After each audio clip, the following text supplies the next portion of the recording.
So I've got this light box that was built quite a while ago. It looks like, after thinking about it, I am going to have to create individual little strips to section off 3 rows here and 6 across for each instance, and use an individual LED for every single one of them. It's going to be like 54, I think was the count, but an option I had thought of was taking this acrylic rod. It's 1/4 inch and it happens to be the exact diameter needed, so I was thinking I could put 1 LED on this, but really the width is too much. Maybe 2 LEDs on 3, but that really doesn't save a lot at all. So I'm pretty much throwing out that idea. And over here on the reference, my monitor is not calibrated to the printer because these are far darker than they look on the video screen. But I messed with the intensity on this as far as the contrast and the levels go, just to really punch stuff. And each of the boxes looks to be individually lit, and there's a little halo around all the edges here. I grabbed these photos. If you check on my YouTube channel, there's J2 reference videos, and I'll make a point of posting a link right now so you can get over to it. But basically, do a couple screen grabs, print all your stuff out on glossy paper. I'll be doing that for the rest of the ship as I go as well, picking out individual clips. The reason why I put this one in here is that even though you don't see a lot of the wall, you see the shadows on the lights of the wall. So the studio lighting definitely had a major effect on these lights. They need to be really, really dim inside the model, considering they're 35 times smaller than the real thing. So this row is entirely dead, but it really has a green tint to it, so I haven't figured out exactly how I'm going to duplicate that yet. But some of the columns here, basically this is much closer to red on video. So it's red, orange, red, orange, red, bunch of reds, oranges. These are closer to white really overall, in some, like these colors here.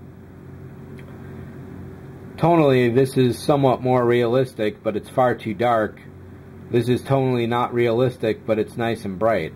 So I did a bunch of different, and across the seasons, depending on the film stock quality and how bad it's deteriorated, this one was severely magenta, whereas these were all pretty close to each other, probably from the same season. These are the originals. There's not too much of a difference there, but you can definitely see how I punched the intensity on all the lights and got rid of the grays. So this is definitely the better reference to work from overall. But yeah, if you want to do this really as close to accurate as possible, you really got to go with all these individual LEDs.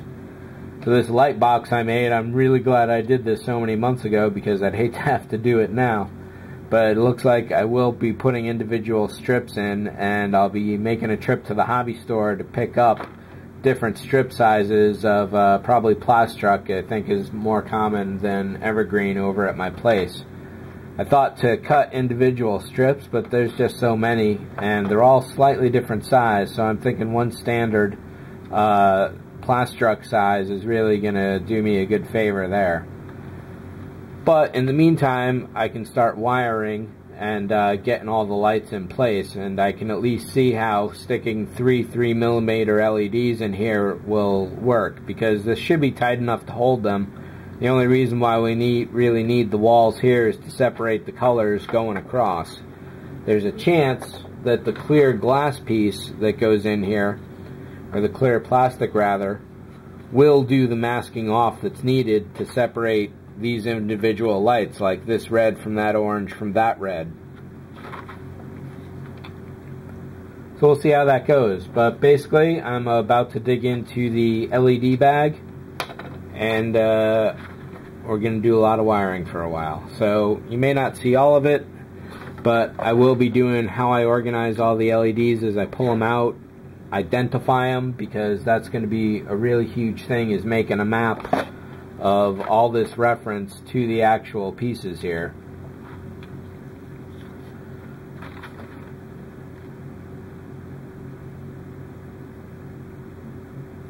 I haven't decided exactly what these whiter colors are going to be, but they're almost kind of a yellow, but sometimes whitish. I don't know if they can be mixed. Like I said, this is more accurate here. White, yellow, red, orange, and then green going across, as shown here in this one. There is a spray paint. Let me grab it. So testers and probably likely others make this transparent black. So this works really great on canopies. It darkens all the details and the edges and gives things a light gray across them.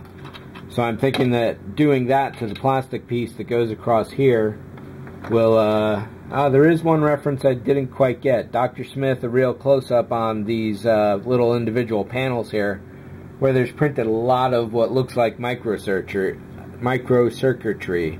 So you can see some of it up here is evidenced by all those little dark spots.